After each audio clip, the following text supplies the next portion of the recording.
Hey, and welcome to another episode of AT Banter. Banter. Hey, welcome to 2026, everybody. This is, of course, the podcast where we talk with advocates and members of the disability community to educate and inspire better conversation about disability. Hey, my name is still Rob Minot, and I'm still joined by, in no particular order. Hey, look who it is. It's Miss Liz Malone. Hey, Mr. Rob Minot. Hey, yeah, I'm changing it up already. First episode of 2026. I went to you first. Happy New Year. Yeah. Happy New Year to you too. And also in the room, Mr. Steve Barkley. I'm here, and damn it, I'm going to have fun. Yeah, that's the spirit. I like it. And Didn't sound very passionate, though. I am thrilled beyond measure. he's wrapped around. He's so enthused. He sounds unenthused. And hey, spoiler warning. But he's already spoiled it. Hey, it's Ryan Fleury. Hey, we're all here. Happy New Year. Yeah, we're all here. I'm impressed. Look at that. Ryan's Gold Star scheduling once again pays off. Our future's bright. Yeah, okay. Left my shades in the car. Yeah, okay. Well, you know what? That's a great segue. I was going to do some banter, but actually that's a perfect segue into what we're actually going to be talking about. And we're never going to beat that segue. So let's dive in. And Ryan, I don't know, tell people what we're gonna talk about today. Well, I thought starting off the new year, we should try to predict or look at trends that we think may appear this year, either in mainstream tech, but more so in assistive technology. You know, we keep hearing about AI. And of course, CES 2026 has just wrapped up in Las Vegas. And there was some announcements there that I've shared with you. So I just thought we'd have a discussion to see where we think things might end up at the end of the year. Cool. Okay. Well, can anybody sum up, basically, for those people who don't know what CES is? Does anyone feel prepared to actually just kind of give people a little bit of a rundown of what this thing is? So it's the Consumer Electronics Show held in Las Vegas every year, where some assistive technology companies, but more mainstream companies, set up booths and show their wares. They have prototypes of product that may come to market, may never see the light of day. There's robots, there's home smart appliances, you name it. It runs the gambit from A to Z. But it's a week for vendors to show off some future technology. Yeah, that's right. It's kind of like a signpost of what the technology manufacturers out there are kind of putting together, or what they're working on. Like Ryan said, a lot of prototypes and stuff. So it's kind of fitting that it's first thing in January, because it really does kind of set the tone for the year, technology wise, and you do get a sense of what some of the big players are working on. And usually every year there's also some interesting assistive technology pieces that gets snuck in, and I think this year was no exception to that. So we'll dive into it. Why don't we just start out by talking about some of the stuff that was there that stood out to anybody. So does anybody got a favorite device that was at CES that they want to talk a little bit about? I don't really have a favorite device. We keep seeing more and more wearables, and I think that's where a lot of people are focusing their energy on biometrics, and where and how can they attach more wearables to us or implant wearables into us. But I think the interesting thing that made a few headlines was this whole assistive technology device that was speech to braille. Yeah, that's right. The Nemonic Dot. I thought this really stood out for me too, Ryan. I guess what makes it really stand out to me immediately is that it seems to be portable, and this whole speech to text to braille is pretty wild. So basically, the device is this. It's a Braille label printer that connects to an app. Is that right, Ryan? I believe so, yeah. Yeah. So it connects to an app, and then you can say what you want your label to say. It will, I guess, send it to the device, translate it into Braille, and then print it off. I believe on like you can print it off on paper or labels. So pretty wild. Steve, we've never seen anything like this before, have we? No, not directly like that. I mean, there's been some devices that have used voice recognition and have provided some form of Braille output, but it's usually refreshable Braille. It's not actually printing Braille.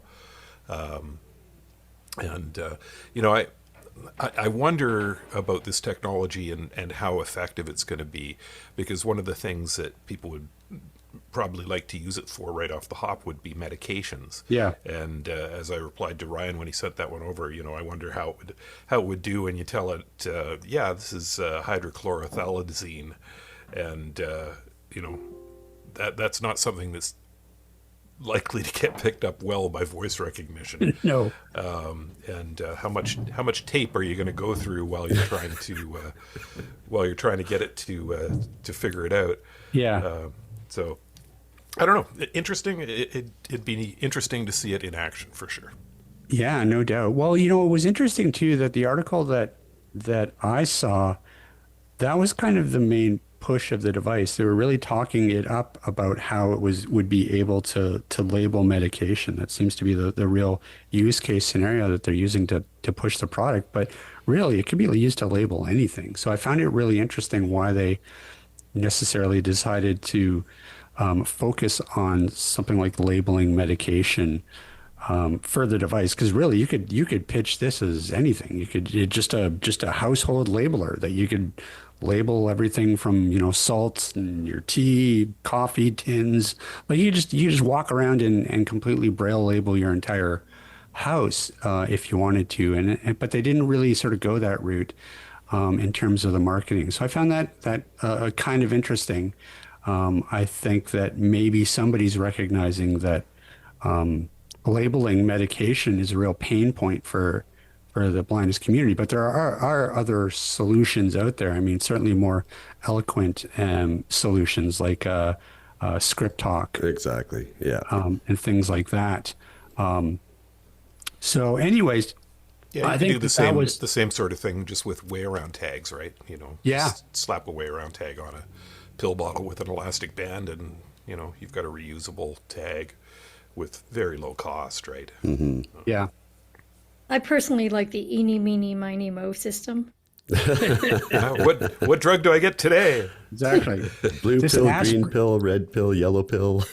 Am I up? Am I down? An aspirin or a Xanax. Am I going to be wired or am I sleeping? That's right. It's you know it's prescription roulette. That's right. Yeah. So it's interesting to see that they're trying new things anyhow, and we'll see if it actually even comes to market. Yeah, yeah. Well, I'd also be really interested in knowing what kind of engine is under the hood of this thing.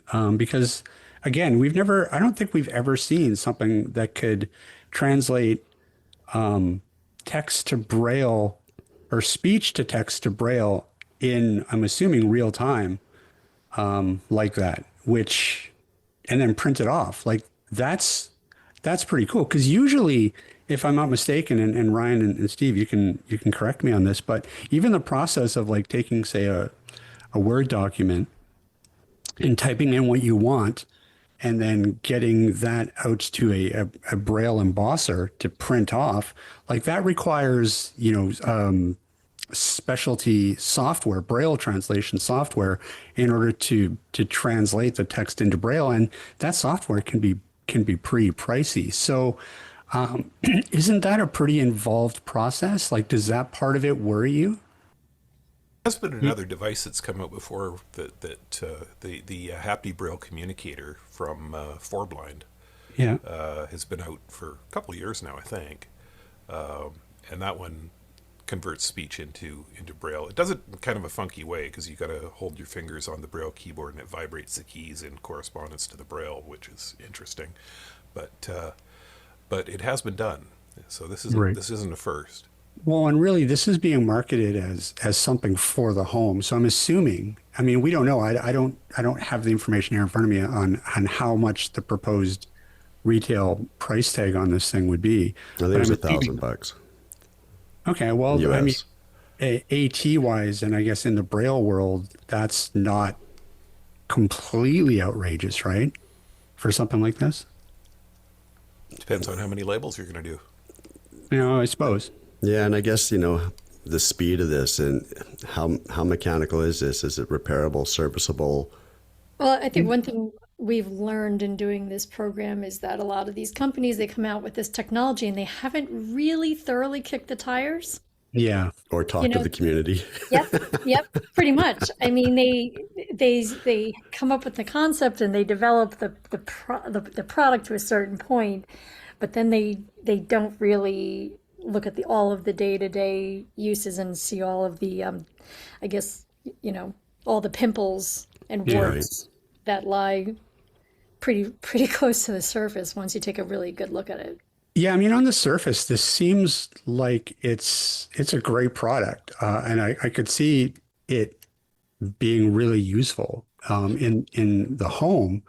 And at $1,000, there are certainly more expensive AT solutions out there. I think that maybe one, and I think the usability sounds great. I mean, I don't think anybody would complain about being able to just speak into your phone, have the app translate it into Braille and print off a Braille label. The usability sounds great about that.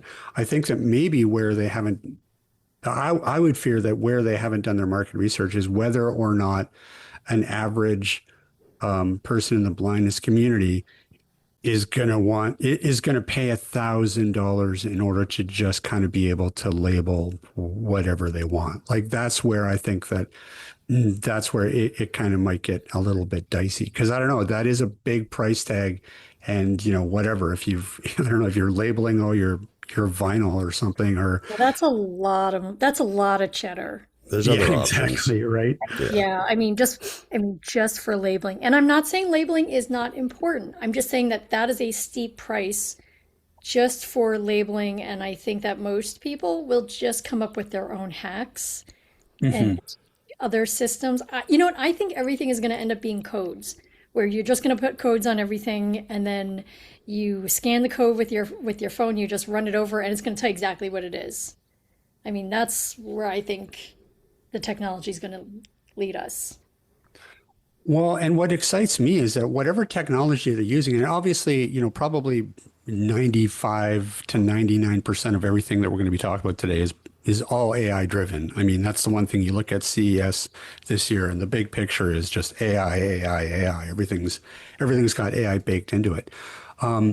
But the technology that's the Braille translation piece of this, if they've figured that out where it can do it that fast and that accurate, I don't know, maybe if this doesn't work, I mean, that technology can maybe be transplanted into something like even an app, like a phone app a Braille translation phone app that could interface with Braille embossers or something that's, $60 as opposed to, the Braille translation software that's on the market now. That's what, 800? That could be huge. Yeah, but we're starting to see some pushback on AI and its reliability. And would you trust AI to read your prescription bottles in its current state? Hell yes. Yeah. You're brave. I can't even pronounce the drugs to begin with. I'm gonna be like, okay, that sounds pretty good to me. Yeah, I mean, you're right, Ryan. There is, but I think that I don't know. I tend to think that this is something that this is a pretty positive use of AI. And like I said, if it can drive down the price for some of this very niche software that's very expensive for people, and it's able to make Braille that much more widespread. I think it's a plus. So I mean, I give this thing a potentially an A. What do you guys think? I say we wait and see. No, you always want to say wait and see. That's your answer for everything. Well, you gotta wait and see. I'm with Ryan.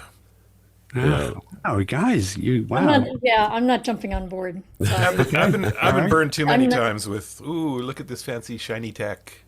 Well, I mean, listen, I think that the device itself could flop. It definitely could flop. I mean, the price point just might be not, you just not tenable for household users, and certainly anybody who's any organization that $1,000, would be a drop in the bucket to them that would want to produce production level Braille. Well, they're going to want something, a different solution that produces production Braille.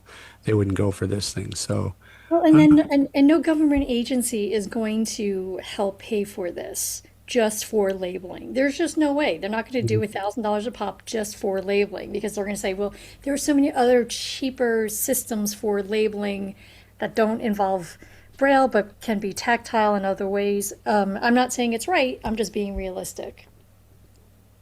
It's just completely yeah, cost prohibitive. yeah, yeah. We have choice. There's something to that, I think, for Yeah, sure. not for the average Joe. What else did we have there? Well, you know what? CES would not be CES No in terms of robots. assistive technology. No, without some haptics there. Oh, the HAP. We The love the haptics. hapware. So once again, they're not giving up, folks. They are still they are determined that haptics is going to be a thing. So I didn't.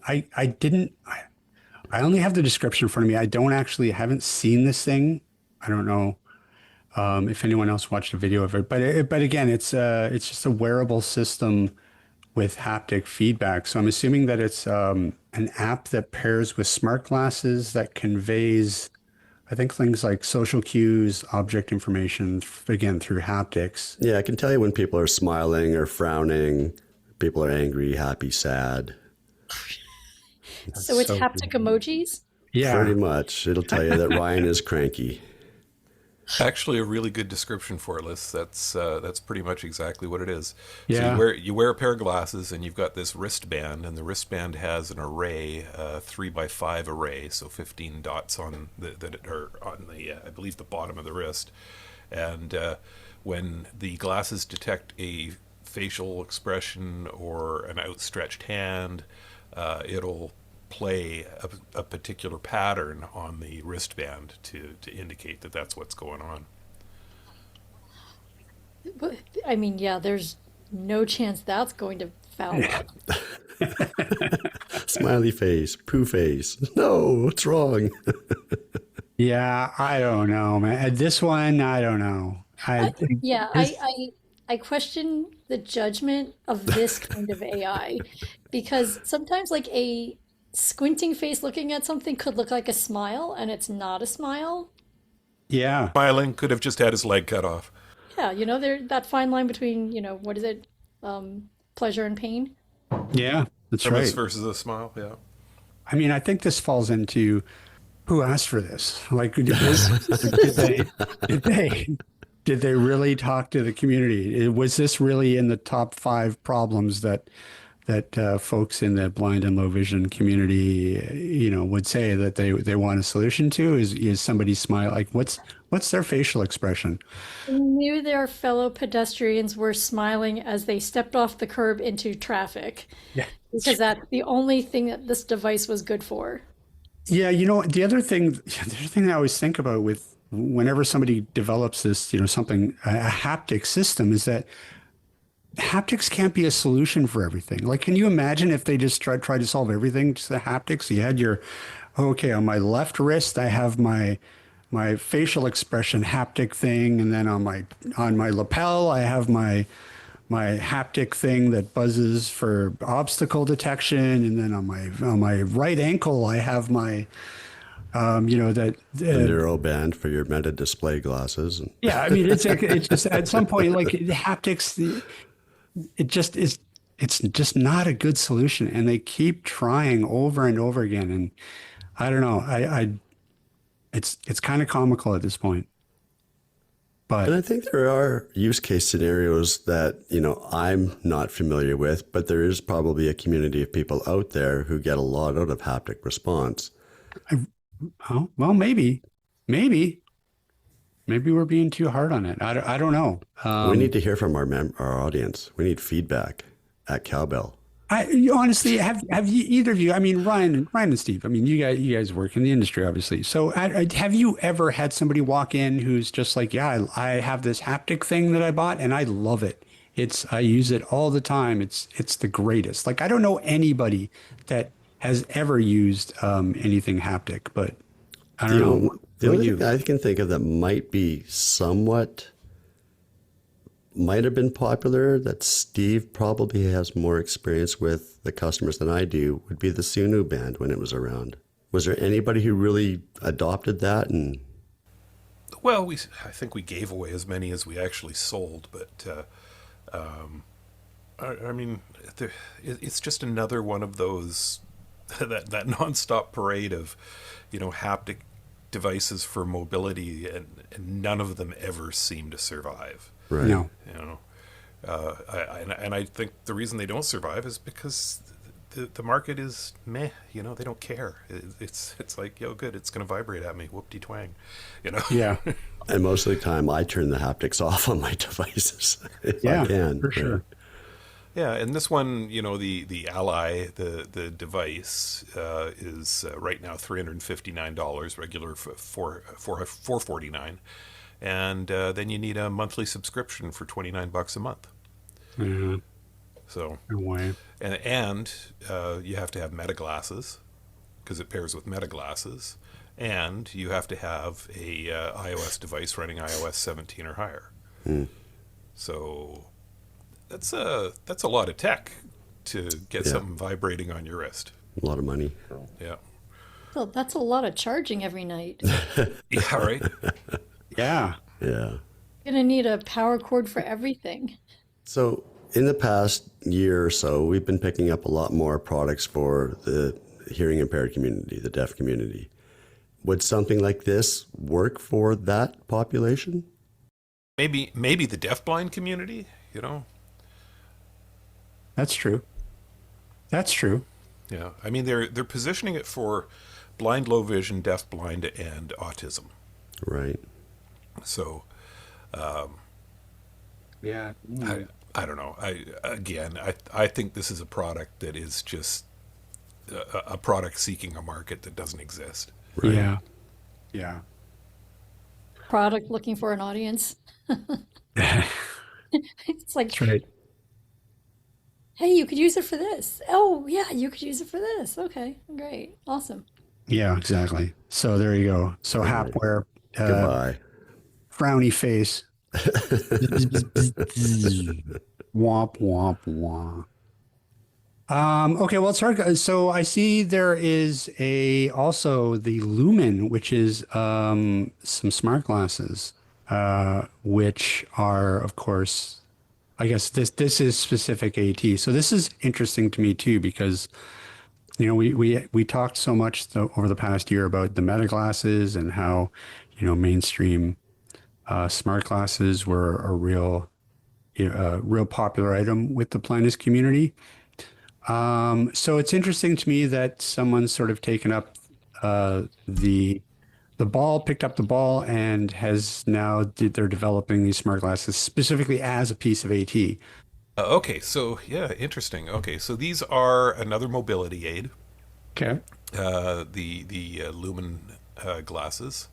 They are, according to the website, they are a wearable assistive device for the blind using sensors and AI. The glasses detect safe walking paths and guide the user in real time through intuitive haptic feedback. The system replicates the core functions of a guide dog, enabling scalable and independent mobility built on pedestrian autonomous driving, a technology similar to autonomous driving but for the pedestrian side.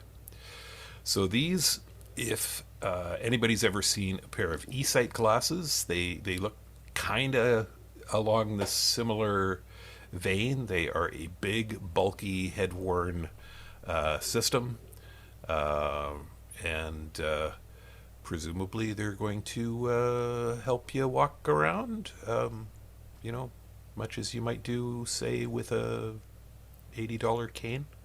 But but with haptic feedback, so your face is going to be vibrating.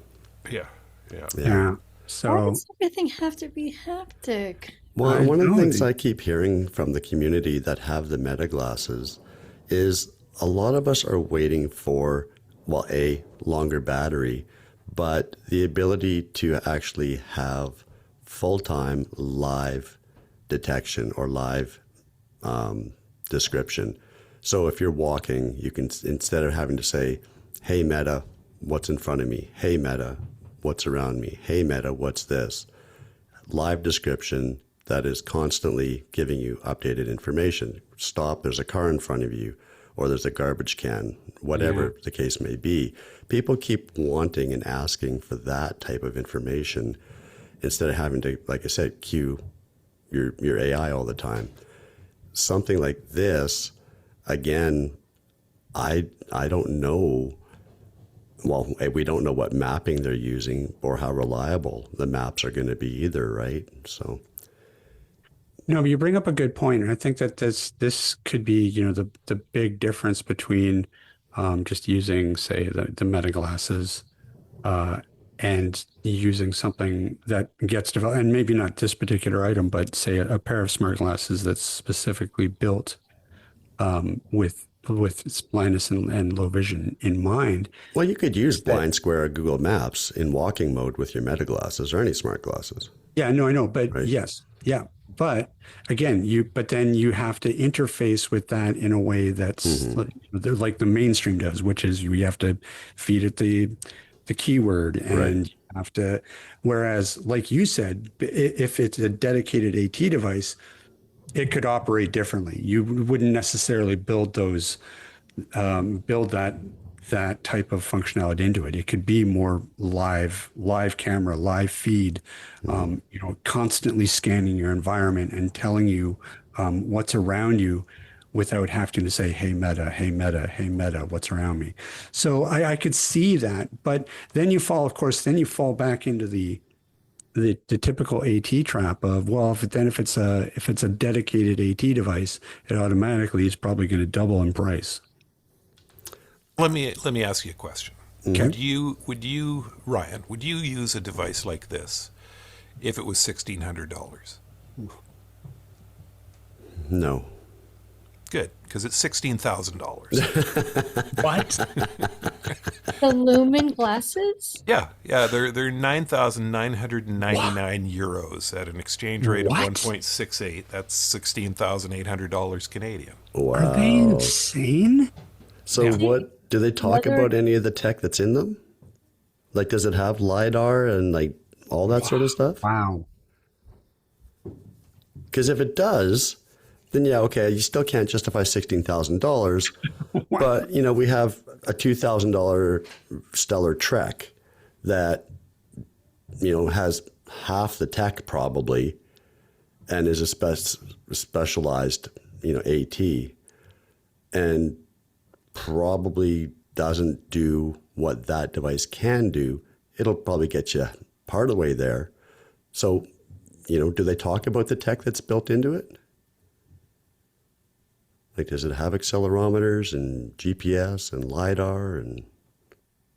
Mapping, visual odometry, and semantic surface understanding.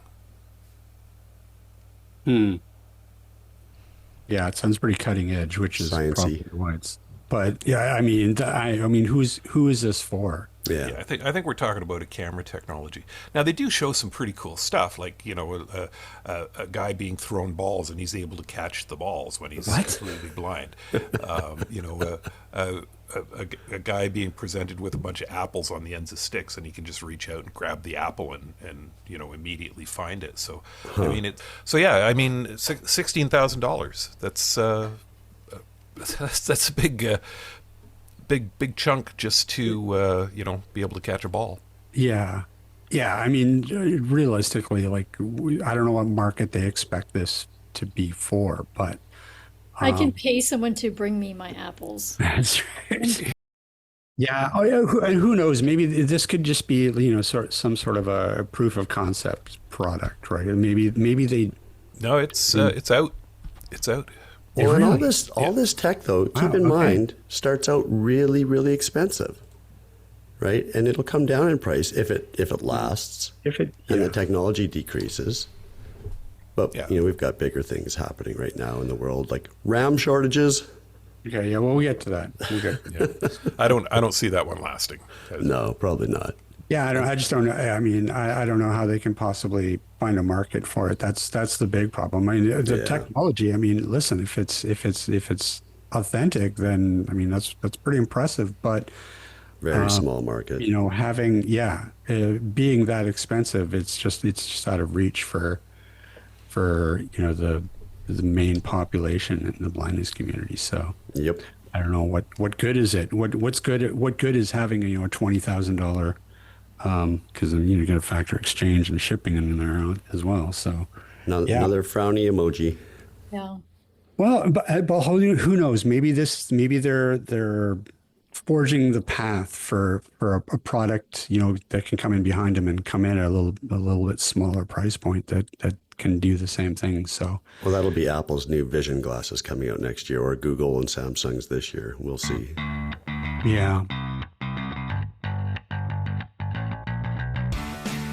Hey, it's Steve. You're listening to the AT Banter podcast, and I'm not just a podcast host, I'm also president and owner of Canadian Assistive Technology.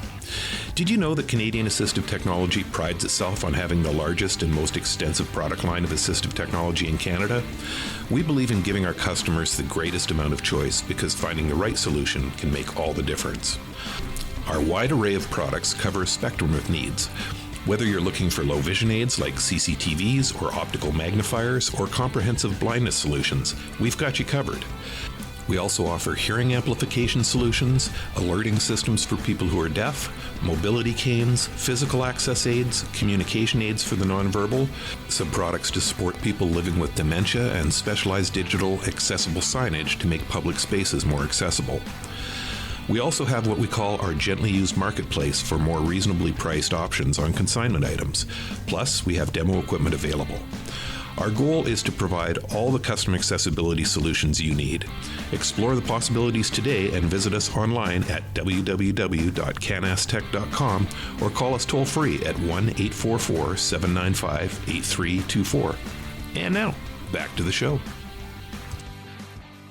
Yeah, so a lot of glasses. I mean, I'm not surprised. I'm not surprised that we saw haptics. I'm not surprised that we saw smart glasses. I think we were all expecting that. Again, from just scanning this, it's there's a lot in the smart home sector, both in the mainstream, well, mainly in the mainstream. But what I found interesting, and what is interesting about the whole smart home in general is this is where we really see the intersectionality of assistive technology in the mainstream, right? This is where things like voice activation and automation and real-time assistance with wearables and your smartphone and everything, all working together. That's a very cool mainstream gimmick, but it's also an incredibly powerful piece of assistive technology. So, that's where I think that we're seeing some exciting things, because I feel like finally we're seeing assistive technology starting really being baked into some of these mainstream devices, which is what we've been yelling about for years. I think we're still probably a year or two away, though, from true integration. And what I mean by that is, if you're in the Apple ecosystem, you still have to be in the Apple ecosystem for the most part, and same with Amazon's and Google's. There is the Matter protocol, which is supposedly going to allow us to use any device, anywhere, anytime, and they'll all just work and talk to each other. But we're not there yet. But once something like that actually takes place, and it doesn't matter what device you have or what ecosystem you're in, then I think we're going to see the true smart home integration realized. Yeah, right? but I don't know if that's ever going to happen. Well, Matter's out there now. It's just a matter of people adopting it. What's out there right now? Matter, the protocol. What is that? I'm not familiar with I that. believe it's by Google, but it's a protocol that will allow all your smart home devices to talk to each other, whether you're Apple talking to Alexa, Alexa talking to Google, Google talking to Apple. Interesting. It unites them all. Oh, that's cool. Yeah, but I hadn't heard again, that. it comes down to adoption, and just Apple, and others opening up their systems to allow others to share data. Never going to happen. Yeah, I don't know. I mean, that would be nice. I mean, it's interesting. I was reading some articles over the break, and I was reading, and something really resonated with me because it's something that I noticed in myself, is that there is this real sense of tech fatigue.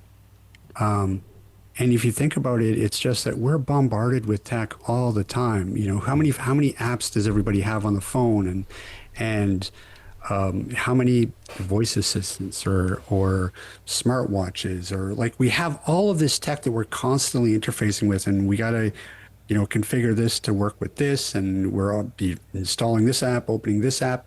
And I think that the downstream effect of that is that people get really just tired of it. And I I've noticed it in myself too. I have a way low. I used to love stuff like, oh, I'm gonna learn this new piece of software, or I'm gonna dive into my Windows settings and figure out how I can, mod my desktop interface and all of these things that I really like to go in and tinker. And I really had, I loved doing it. And now I could give a shit. Like I do not want to spend any time digging into settings. If I don't plug something in and if it doesn't work immediately, oh well, I guess I didn't really need that thing. Like I have no sort of patience for tinkering. And I think that is part of it. I think it's just a general sense of people they're fatigued and they don't have a lot of bandwidth on a daily basis to do things like have to operate like 12 different apps to tie all of their smart home But it's together. not even just the apps. And when do you find time to unplug? Like Yeah. right now, I've got 4 computers around me.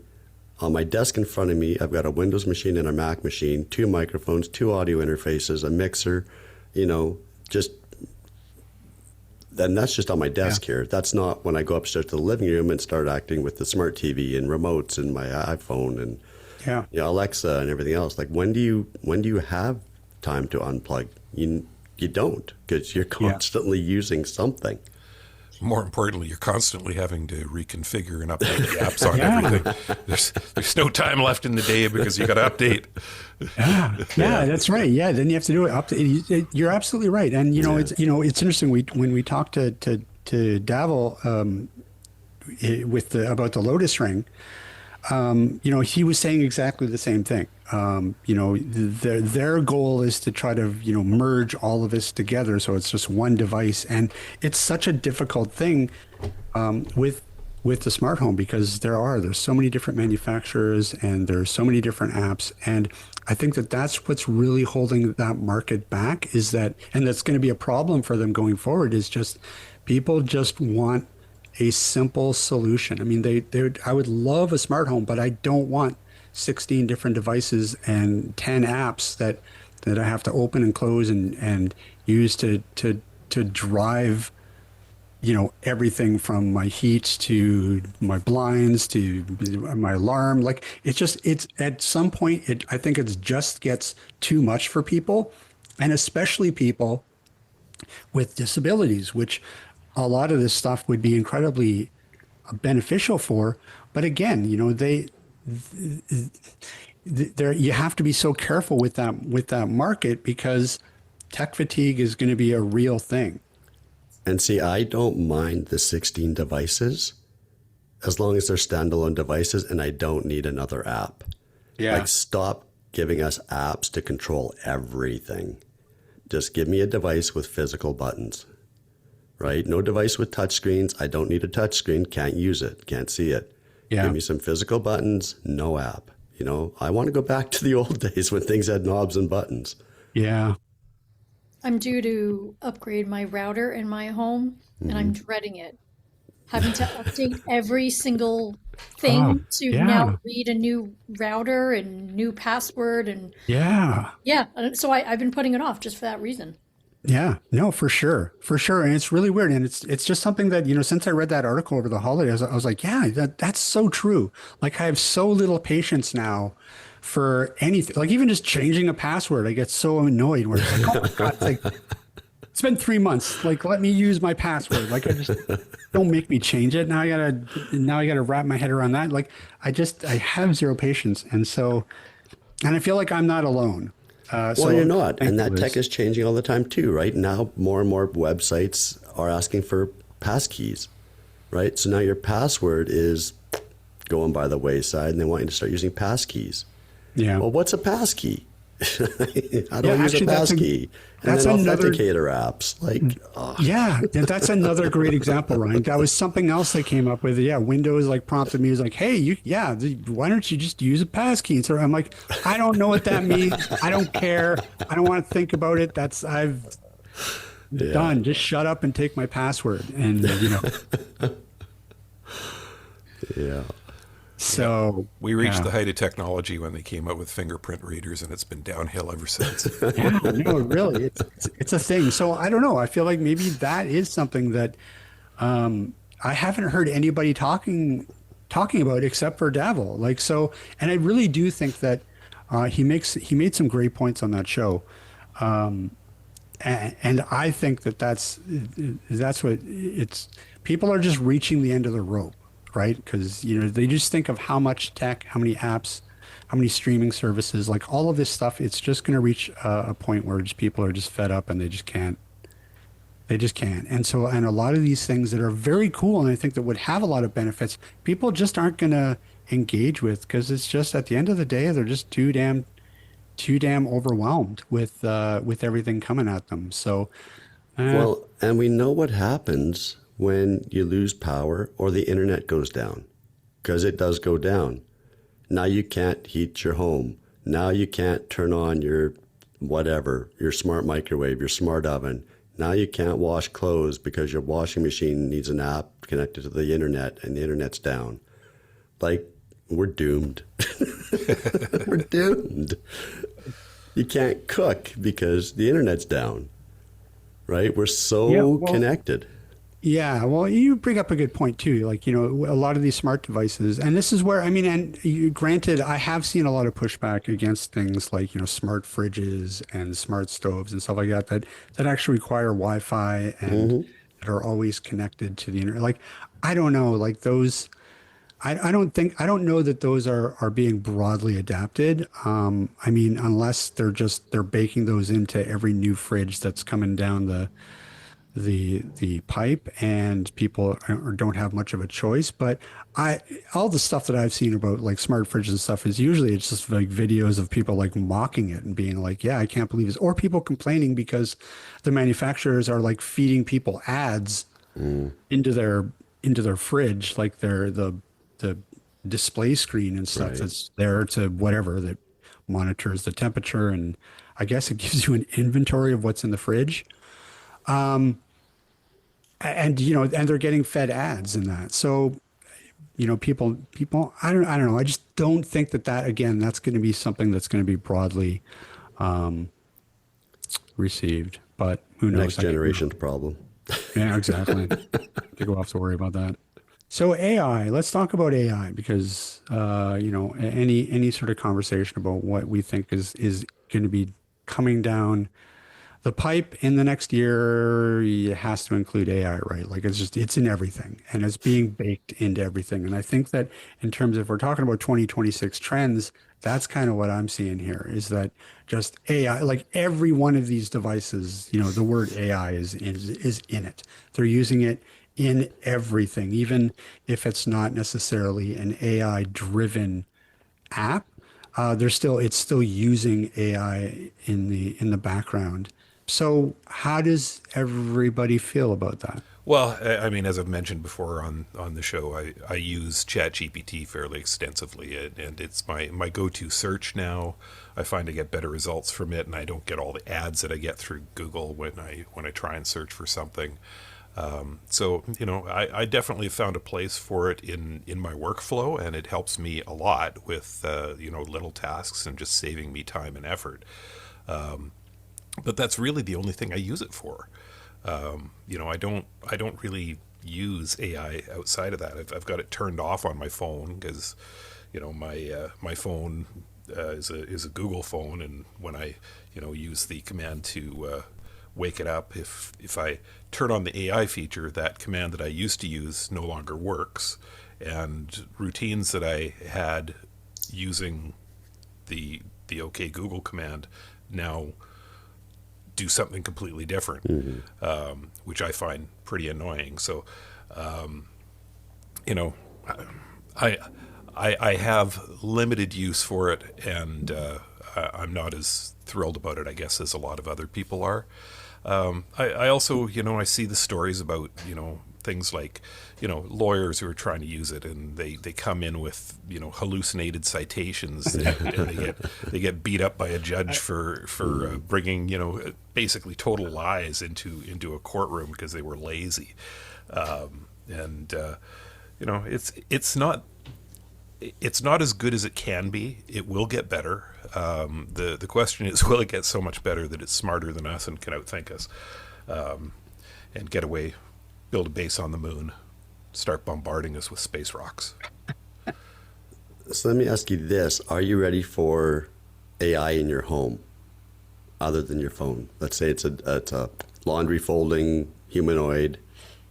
Maybe it's an AI dog. Well, I wouldn't want an AI dog. I'd rather have a real dog, poop on the carpet and everything. But hey, you bring me something that folds laundry. I'll think about that. It's Yeah, at exactly. I'm in on that CES. one. It's in the Yeah. article. Is it? It is, yeah. It's out there. I saw at CES there was one robotic assistant that would help transfer people, and I thought that was very interesting. Yeah. A robot that will help transfer somebody in and out of bed into a wheelchair and so Right. forth.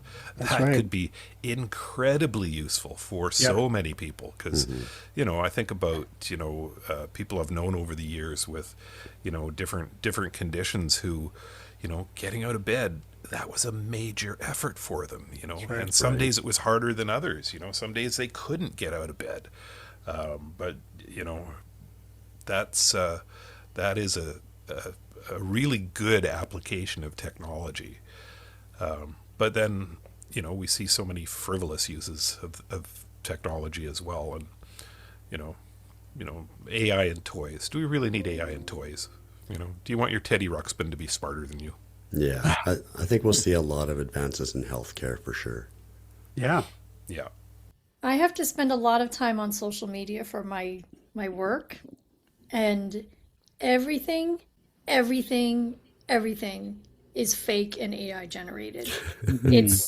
It's almost nauseating because everything you look at now, you if you're an adult with some degree of common sense, you have to look at it and you're like, all of this crap is fake. And everything from whether it be spoofing celebrities, stealing identities, like, making false claims, to creating these videos where somebody puts on this cream and it magically vanishes the wrinkles and all kinds of things. I mean, everything.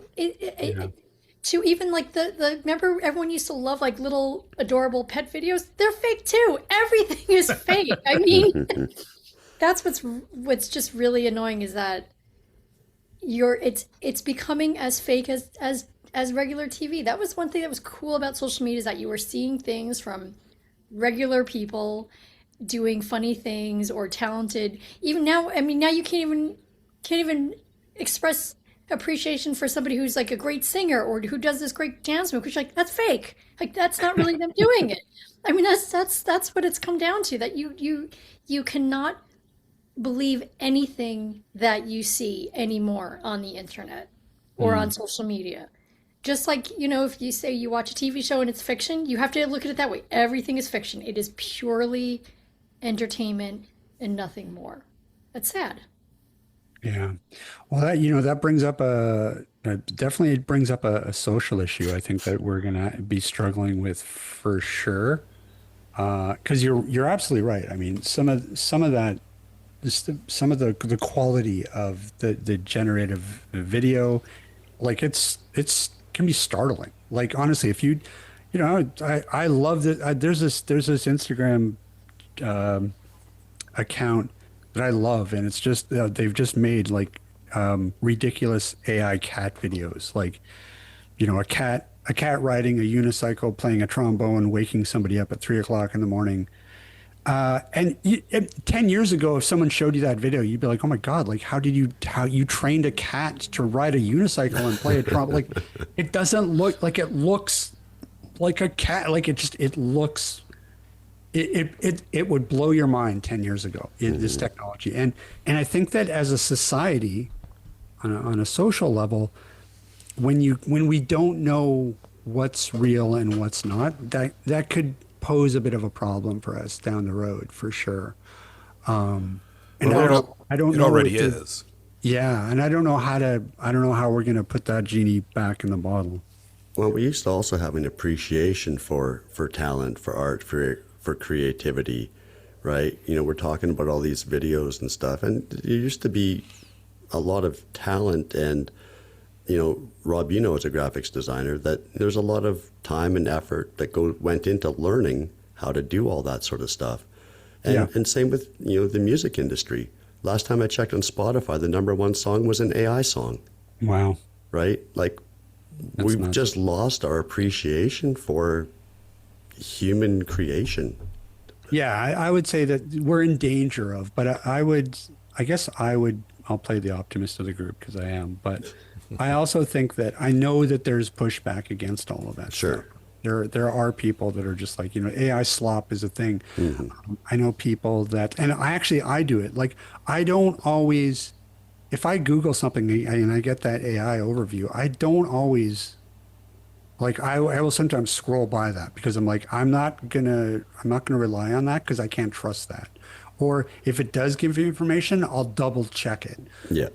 I'm constantly double checking.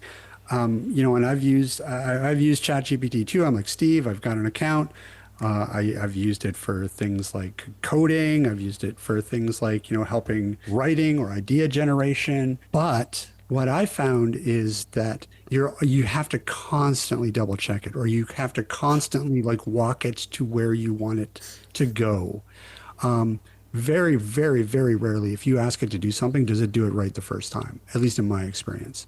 I was working on with it, writing some code, like just a HTML and CSS code, and yeah, it would take me like 3 or 4 generations of walking it through. Like, no, that didn't work. Try again. It's like, oh, and it would come back and be like, oh yes, of course, I see the problem now. I did this and this, and it would correct itself, and it would eventually get there. But it's not a one-for-one process. So I think that it's still at a point where you have to really be careful with it.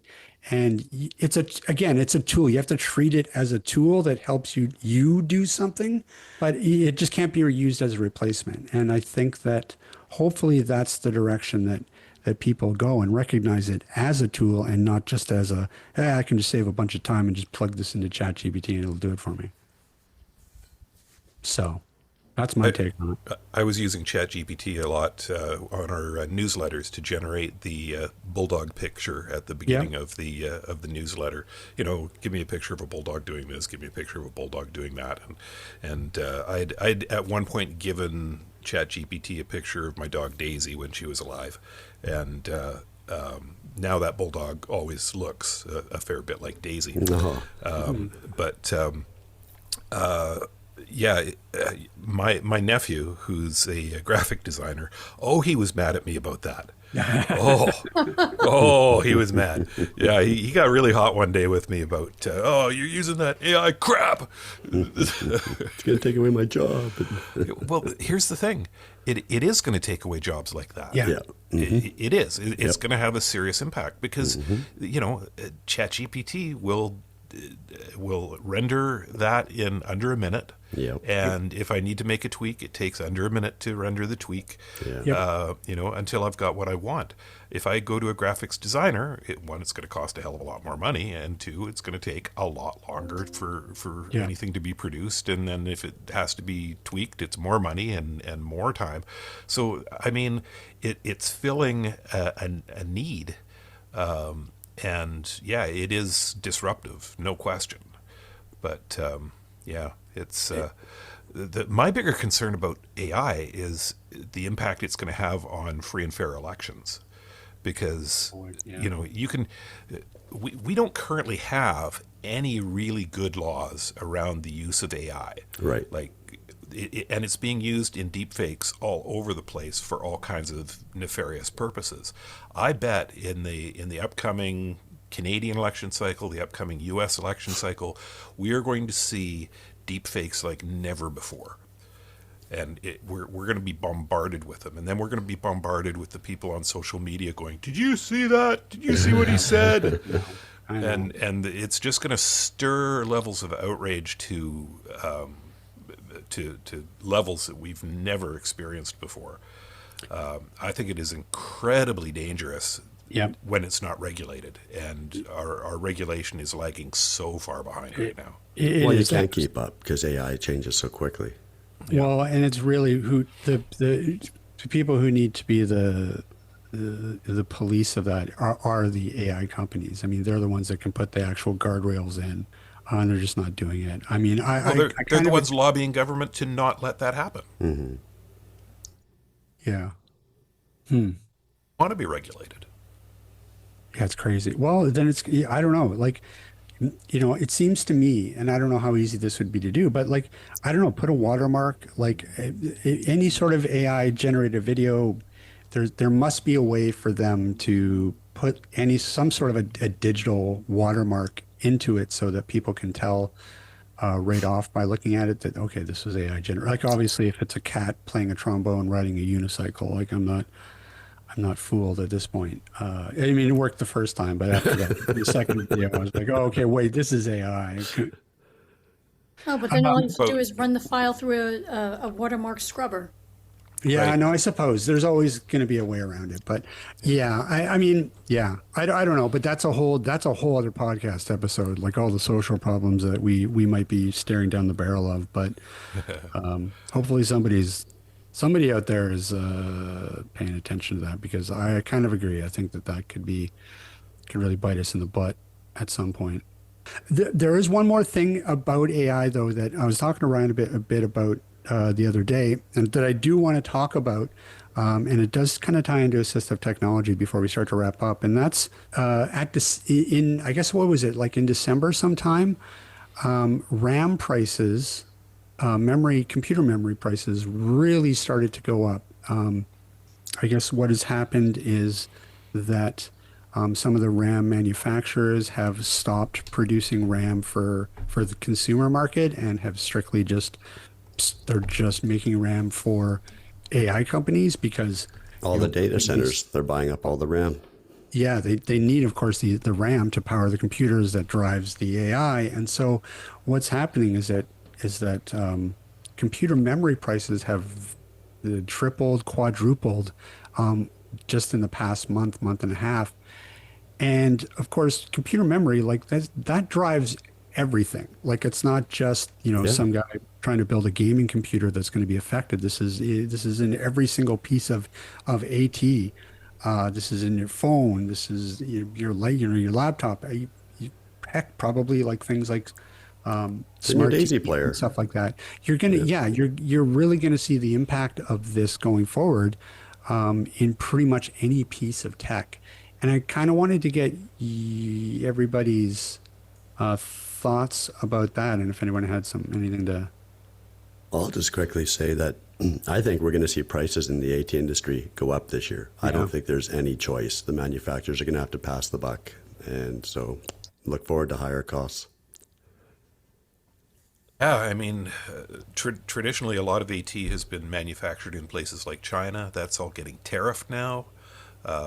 We've already seen an increase in our hearing products from Bellman Symphon, knocked up by 15% because they were manufacturing in Taiwan, I believe. And I haven't seen it happen from the guys at Erie AT who bring in all the Cloverbook products, but that's going to happen. I actually shipped a unit back for repair to them, and I got hit with tariffs because they decided it was a sale and not a repair. But I got charged for a single CCTV going across the border back for a repair, $1,800. Oof. Boy. Wow. Wow. Wow. Which That's is almost makes you want to not bring anything in that may have to go back down for repair, Exactly. right? Because you're not going to you're going to lose all your profit. Yeah. So, so now I have to appeal that, and Wow. that'll take a year. But and at the end of the day, they're going to say, "Oh no, the paperwork was incorrect, and it's your fault, so you got to pay it." It's nutty, and I think it'll impact prices because a lot of the components that we use too are made overseas. Yep. And all of these data centers being built is what's killing our RAM prices because the manufacturers are now gearing up to make that kind of RAM instead of consumer RAM for consumer devices. So it's going to get pricey.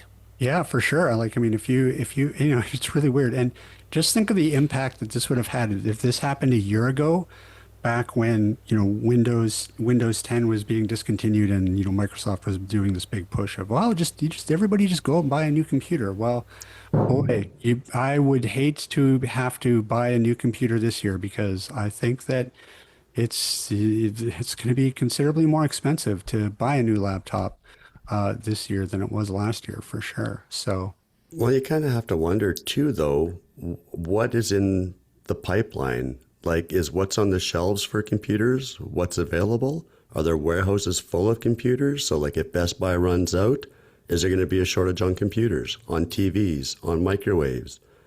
All of this stuff runs on memory. If you can't get memory, you can't get products. So, are we going to have a supply and demand issue? Like, big picture? But on You're the gonna bright get your side, buttons in after all, Ryan. on the bright side, we'll be able to ask AI all kinds of questions about it. that's right. That's right. Yeah, but we'll be paying $300 a month for our subscription. All right. Yeah. They got to support these data centers. And It's we'll not be gonna doing it free in a black forever. house because the power is all being redirected to data centers. Yeah. Wow. Well, and that just barely scratched the surface too. I think it's going to be an interesting year all around. I think, we're only what, 2 weeks in? I'm already exhausted. Hey, I want to talk about one of the CES items. Okay. Yeah. I sent you that link in chat there too. Yeah, I saw that. A product called Naqi, Naqi. Okay.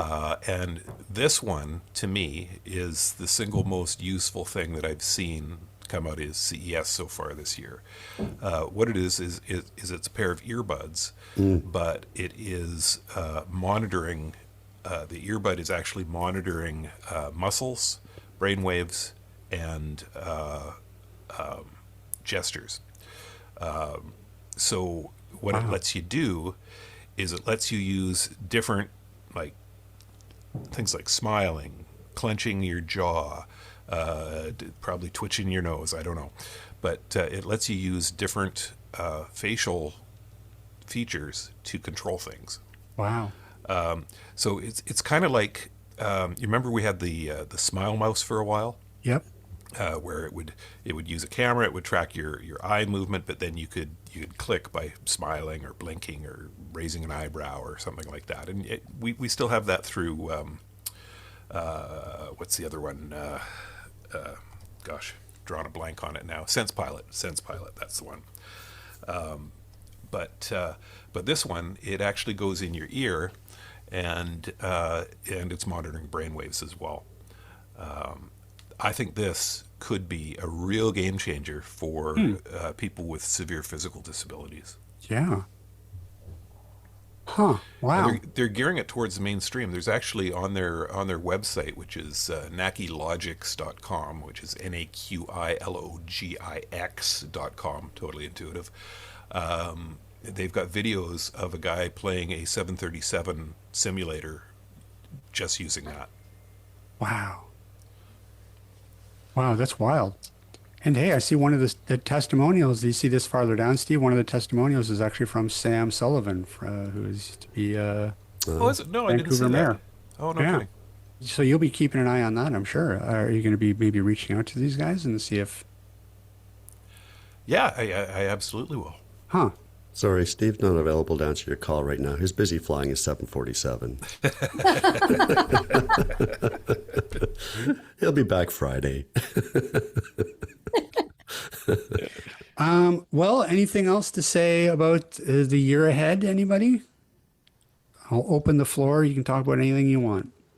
I can't say that. I think the only thing, just giving a cursory scan of the stuff that's at CES, anyways, if that's a signpost of what's to come in the coming year, I'm not really surprised. I think that again, where it's going to be wearables, it's going to be AI driven wearables. I think is going to be the thing to look for, and AI baked into pretty much everything in the home. I think that's what we're moving towards. And I think that can certainly be a huge benefit to the assistive technology market. I think that there's a lot of cool stuff that's coming out. But as Ryan likes to say, time will tell. Time will indeed tell. Any final thoughts? Nope. Going once? Nope. I want to see hydrogen powered cars hitting the road this year. More of them. They're still working on getting self-driving cars out there. Yeah, I don't care about the self-driving. I want hydrogen power. Oh, talk to the blindness community. They want self-driving cars. Yeah, I suppose they do. Isn't that? Wait a minute. Isn't that's, why would you want to hide? Isn't that what was in the Hindenburg? Isn't that why it exploded? How would you want a hydrogen powered car? Have you learned nothing? Sounds dangerous. Have they gotten any further with the self-driving car? I think there's All kinds of self-driving car projects going on out there right now. Tons of them. There's also autonomous flying taxis out there, for goodness sakes. Yeah, I think that's in China somewhere still, isn't it? Or did they try it in Vegas too? Yeah, Maybe they were tried it supposed in to the be desert. Doing a pilot project in Vegas at one point. Right. I mean, not to go down a rabbit hole, but I did see I watched something or I read something that was interesting. That sort of it was that talked about autonomous vehicles and sort of the implications of it. I think the technology is probably there, but I think that where we're a long way from is how in the heck would we build autonomous vehicles into our current city infrastructures? Like, Yeah, how you the gonna infrastructure couldn't support it. there's just no way to actually implement them. I think that's sort of the bigger problem around that. It's not, you can't just like throw a bunch on the road and then there you go. It would require like a lot of retooling on the way that we build our cities and we've built our cities. So that's probably why we're like 20 years away from actually having sort of a functional autonomous fleet out there that's working for people. But who knows? Maybe I'm wrong. Maybe they'll be at next year's CES. I don't know. Well, there are currently there are autonomous cars out there in specific cities, but they're always within very specifically defined zones because Right. the mapping Yeah. has to be phenomenal within those zones for it to work properly. Right. If you start talking about level 5 autonomy, nobody's got that out there, and that would be like a fully driverless, take you anywhere kind of car. It's like take me to grandma's house, and it just takes you to Kelowna, and up the back alley to grandma's door. That nobody's got that yet, but they've got it geofenced. So And I think there's even some delivery in Toronto that is using them for delivery and pickup of stuff. Yeah. I could see a Certain, like you say, certain routes that are predetermined. Yeah, I mean that's probably not too far away. Maybe like deliveries. But I don't know about like passenger. I don't know. I don't know how far we are from that because man, Well, and see, I would, sorry, Steve, but I would trust a self-driving car more so than most drivers out there. Most drivers, because the reaction time is so much quicker. They're just not distracted. They're just just, I can play the music as loud as I want, play whatever I want. You don't have to worry about distractions. so just for context, everybody in the audience, Ryan commuted in with Steve probably for years when we all And used to still do work from time to time. at Aurora. Yeah, it used to be an everyday thing. So Yeah. this is where that's coming from. Yeah, where you're walking now. Just saying, there's nothing wrong with your driving, but self-driving cars don't have to worry about reaction time, distractions, itchy nuts. Yeah, Don't I don't know, worry man. that. I don't know, man. It's not it's not the autonomous car. It's when you pit the autonomous car against Billy Bob, who doesn't know how to, navigate a three-way stop. But the autonomous That's car where is the smarter problem- than Billy Bob, so I'll trust the autonomous Yeah, car. but trust me, if you put Billy Bob's still gonna T-bone you. I feel like the first car is going to have like all kinds of signage on them, kind of like you ever see a Yeah. student driver on the road with the big student driver cone on the top? Yeah. Yeah, that's That was, I think, it was either, I don't know if it was CES or something else I was listening to the other day, but they have come out with airbag pants. oh yeah, I saw those. Yeah, yeah. What? Airbag Yeah, pants. for like seniors falling. Yeah. Falls are No number kidding. one cause of senior deaths because they fall, they break their Really? hip, they die of some Yeah. complication, and yeah, it happens all the time. And yeah, Huh. these pants are you just wear them, but if you fall over, airbag. Yeah. Boom. No kidding. Didn't they test them? I thought that there was some sort of test on those. I heard about those, Oh, is that right? but they didn't. They didn't go off every single time. Like Wow. they're glitchy. Another glitchy, right? Yeah, they're not. Oh, They're, you worked out the they're not. kinks. They're not completely, Fall proof? fall proof. Yeah. Well, I mean, listen, if you got a chance, it's better than nothing. exactly. I mean, Broken I guess it hip depends or how comfortable they are. I mean, that's going to be a big thing. I mean, when you get to that age, comfortable pants, it's important. It's an important part of your daily life. Well, it's not so much just falling the or dying. comfort. It's how easily can you get them on and off, like during an emergency moment. or if you fall, you've got these airbags around your legs. Are you able to even move or get up, or are you just going to roll around like a marshmallow? If you're an older person, you're probably going to roll around like a log. Yeah, you're gonna be like, it's like those sumo suits that you see. Yeah. Yeah. They're just rolling around, which would be fun, actually. I think we should find Rob a pair, Steve. Yeah, there Find you out go. how much they are. Or maybe we just make seniors like, I don't know, just like put them in like a big hamster wheel, a hamster ball kind of thing. That's you can't get injured in one of those. Just bouncing around. Have you tried being in a hamster ball going down a flight of stairs? I think that would be fun. I'd like to try it actually, but Oh, we have to remember that. I'm not the right demographic for it. Yeah. So Liz, Here, you were here gonna we say have Rob Minot. He's our newest resident in the home, and we like to refer to him as Head Injury Rob. Try to get my helmet and my little hamster ball. I'm ready. I'm ready to rock something. And roll. and roll. Let's get out of here. We've gone long. And there's a lot of silliness. We're just getting silly now. Hey, Ryan, Hey, Rob. where can people find us? atbanter.com. Hey, they can also drop us an email if they so desire at cowbell@atbanter.com. Yes, indeed. And if they are so inclined, they can also engage with us at social media on places such as Facebook and Mastodon and Correct. maybe even Instagram. That is correct. And Liz, I don't know, plug something. It's all What do you fake got out going there. on? Don't bother looking at the social media. It's all fake, people. Plug your company list. Come on. You never gave yourself a plug. Yeah, Fakers are us. Yeah, but she'll never tell us where she works. The mystery continues. Okay, well, I think that is going to about do it for us this week. I was going to say this year for some reason. I don't know. I was like, wow, we're not done for the year. We're just starting.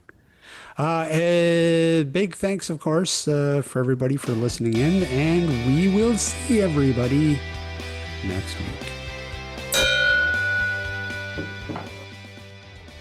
This podcast has been brought to you by Canadian Assistive Technology, providing low vision and blindness solutions, as well as physical access solutions and augmentative communication aids across Canada.